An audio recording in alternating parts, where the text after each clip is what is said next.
This is the Retirement Key Podcast with Ryan Oliver, certified financial planner of Abish Financial Services. Welcome back to the Retirement Key, where we like to help you cut through the noise and focus on what really matters when it comes to your retirement. My name is Casey. I'm here with certified financial planner with Abish Financial Services, Ryan Oliver, and he is here to help us break down a topic that's been everywhere lately, market volatility. But specifically today, I want to get into its effects on those first 12 months of retirement because those are really crucial months. So Ryan, how we doing? Thanks for being here, buddy. Doing well. Thank you. Thanks for having me. I appreciate it. I'm really looking forward to getting your thoughts today because it feels like every time we turn on the news or we open up our phones, we're hearing those buzzwords. We're hearing volatility, we're hearing instability, uncertainty. And for somebody nearing retirement, that can be very unsettling to hear. So let's start big picture. What actually makes the first 12 months of retirement so different from maybe, those last few years leading up to it? Yeah. So it's a great question. And for years and years, while people save for retirement, investors, rightfully so, they're focused on magnitude of returns, right? They're asking themselves, how can I configure my portfolio so that I can get, that extra 0.5% on average and compound those earnings as much as I can? You just want to pile up as much money as you can as you approach retirement. But the difference between all those years when you're accumulating assets in the first 12 months of retirement is seemingly obvious, right? It's the paycheck that you were leaning on to do all that saving. But when you flip that switch and you start leaning on your nest egg for supplemental income, or even if you don't need the supplemental income, we see that a lot. People just need it for one-off expenses, for vacations, whatever it is that they want to use it for. A distinct shift in strategy should happen because while magnitude of returns remains important in retirement, what becomes even more important in those first 12 months especially is reliability and consistency of those returns. So what makes it different really is the strategy and thought process around the money. Yeah, I think that's an important distinction because for most people before retirement, it's all about that accumulation. Like you said, you're adding money, you've got time on your side. In a market drop, it might feel uncomfortable, but it doesn't feel fatal. But once you flip that switch into retirement, the rules really do change. And that kind of leads us to a risk that a lot of people don't hear about until it is already impacting them. So let's define that big hidden threat, Ryan. Talk to us about what sequence of returns risk is and why does it become more dangerous once those withdrawals begin? Yeah. So sequence of return risk is just the finance world's way of saying, it's a fancy way of saying what kind of market environment exists in those first 3 to 5 years when you flip that switch and go into retirement. In other words, if you were to retire today, what are the returns in 2026, 27, and 28? Because mathematically, those first few years of returns have a huge impact on the long-term trajectory of your retirement plan. And because during the accumulation stage we talked about, while you're still working, you could look at that negative, market environment, if it was negative, as a buying opportunity, like you were saying. But because you have time on your side, you're making those recurring contributions. But once you've retired, you're at best a holder, right? If you don't need your money in order to live the way you want to live. And at worst, or very worst, a seller and into a down market, right? Because if you have a negative market environment in those first few years, a negative sequence, then you might find yourself needing to take supplemental distributions to cover the bills. And, that's what makes it so dangerous is that can compound an issue if you have a negative market environment, which is really hard, if not impossible, to predict. And it can make it more difficult for the portfolio to recover, even if your longer term returns are pretty attractive. Yeah, I mean, the timing of those returns can really change everything for someone. So it's hard to visualize until I think maybe you see it play out. So I'm wondering if you could walk us through a simple example where two retirees, they earn the same average return, but one runs into trouble because the losses happened early in retirement for them. Yeah, I can do that. And you're right, Casey. It's hard to do it without laying out the numbers. That's one of the things we do for everybody that comes in for a second opinion is just lay out these numbers in a way that's easy to see it. But I'll do my best to do it in such a way that's seemingly easy to follow.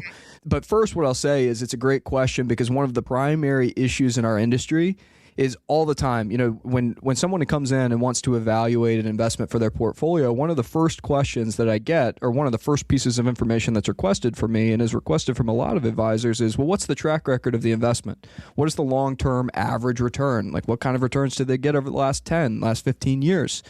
And the problem with that question is how do we really know the risk of that investment unless we know how much the portfolio fluctuates in value? For example, if I said, hey, the long-term return of this investment is 5%, right? What does that really tell you? Does that mean it's up 5% the last 3 years in a row?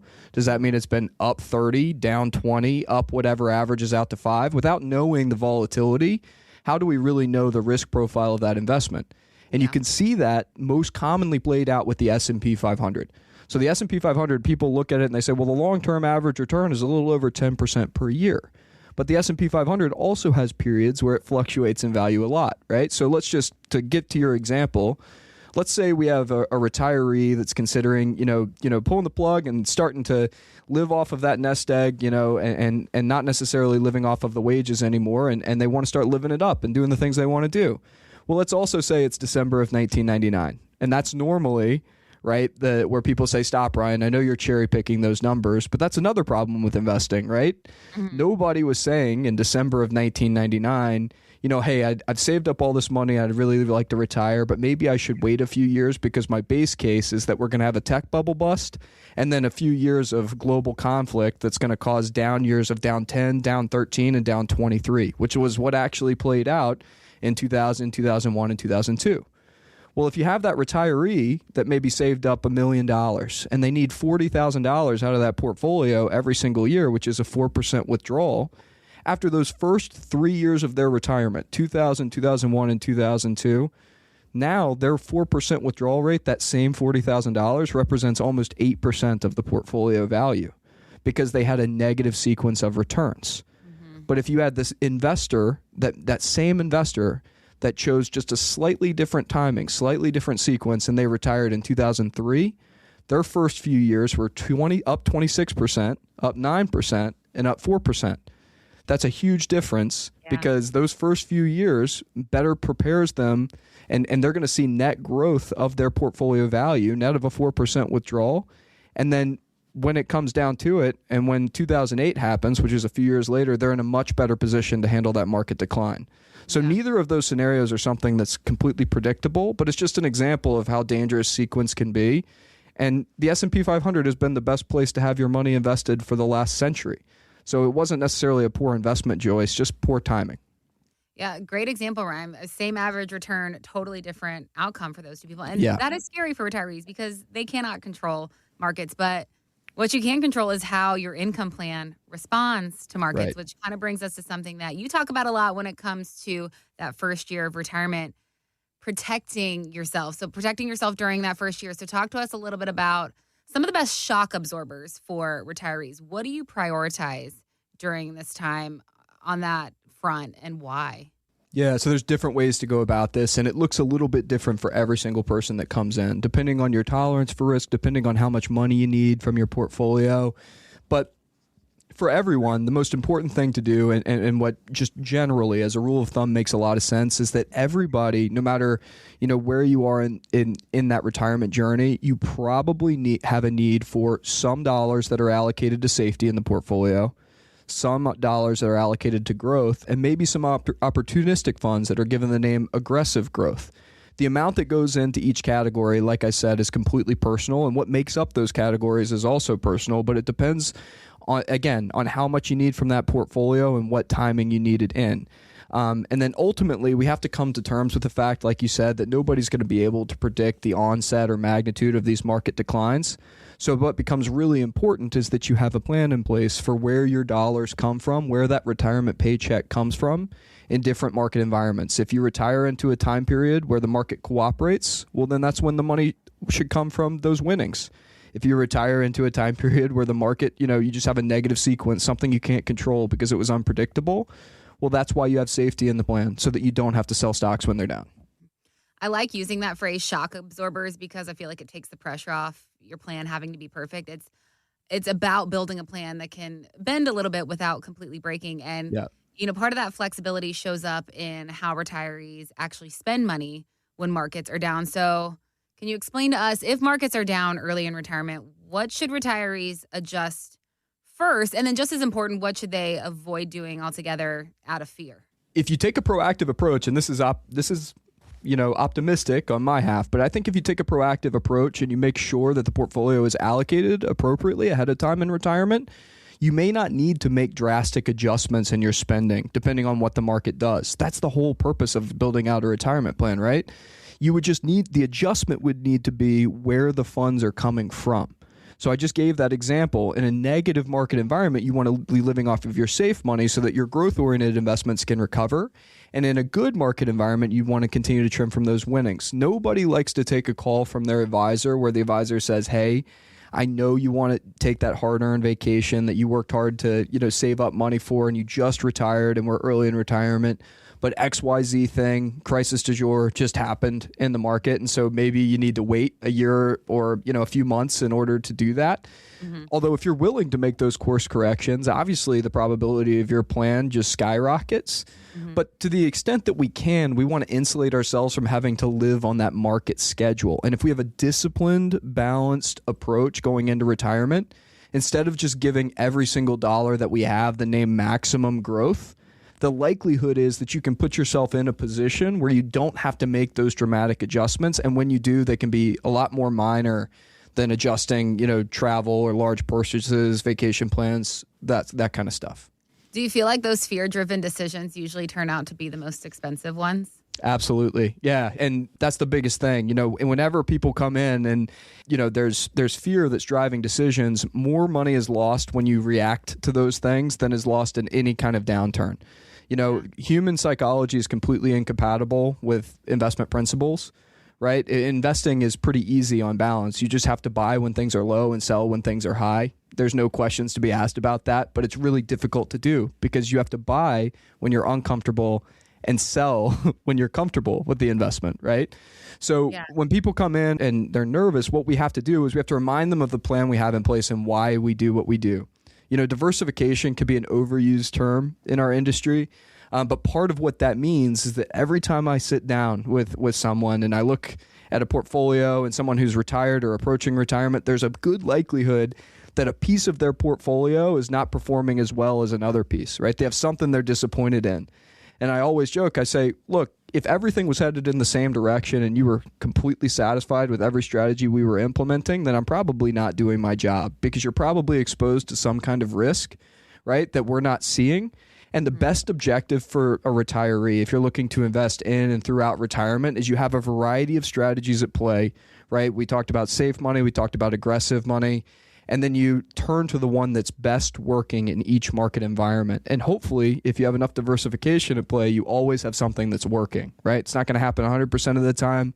Nothing's guaranteed, but that's the idea. And you're so right about the emotional mistakes with money. It's just about having a plan so that you can revert back to that plan when those uncomfortable times happen. Yeah. I mean, not every downturn has to be a disaster, but reacting the wrong way at the wrong time actually can turn into a disaster for you. Well, before I let you go, Ryan, I want to make this practical for our listeners who are either, retiring soon or maybe they just recently made that transition. So if somebody is planning to retire this year or they just did, what are the top 3, would you say, first-year moves that you'd want them to review immediately? Yeah. Okay. Number 1 is, to the extent possible, consolidate your investment accounts into as few institutions as possible as you approach that retirement age.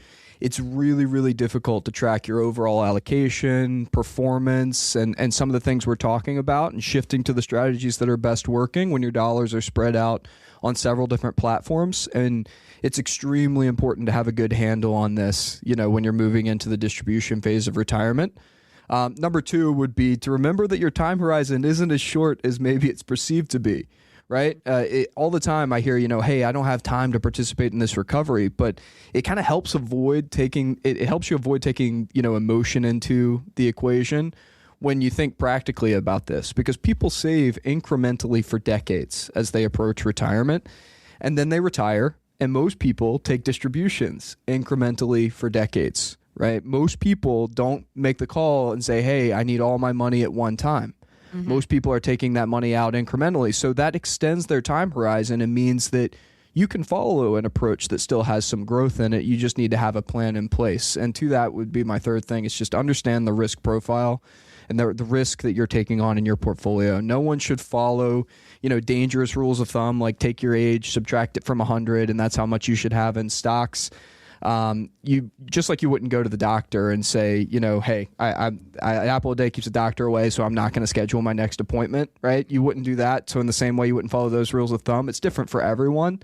But even if you plan to self-manage going into retirement or going into those first 12 months, I'd recommend getting a second opinion of what you're doing just to make sure you're covering all your bases. I mean, worst thing that could happen out of that is you go to a fiduciary advisor and you ask them, hey, what would you do differently? And they say absolutely nothing. Or maybe they give you some feedback that would be helpful for you. Just it's best to go in as educated as you can to avoid emotional mistakes and be best prepared. Yeah, I think the takeaway I'm hearing from our entire conversation today is that volatility does not have to derail your retirement, but that first year really deserves some extra attention and intentional planning, really. Yeah, Would you say absolutely. That's right? Absolutely. Yeah, well, if that's something that you're looking for, I just want to remind you that you can get connected with Ryan and the entire Abish financial team. All you've got to do is visit theretirementkey.com. All the links can be found in our show notes today for you. And as always, we appreciate you spending some time with us, and we will see you right back here next time on The Retirement Key. Thanks so much, Ryan. Yeah, thanks, Casey. Thanks for listening to the Retirement Key Podcast. To learn more about Abish Financial Services, visit theretirementkey.com. Abish Financial Wealth Management is a registered investment advisor with the SEC. Registration as an investment advisor does not imply a certain level of skill or training, and the content of this communication has not been approved or verified by the United States Securities and Exchange Commission or by any state securities authority. The information contained in this material is intended to provide general information about Abish Financial Wealth Management and its services. It is not intended to offer investment advice. Investment advice will only be given after a client engages our services by executing the appropriate investment services agreement. Information regarding investment products and services are provided solely to read about our investment philosophy and our strategies.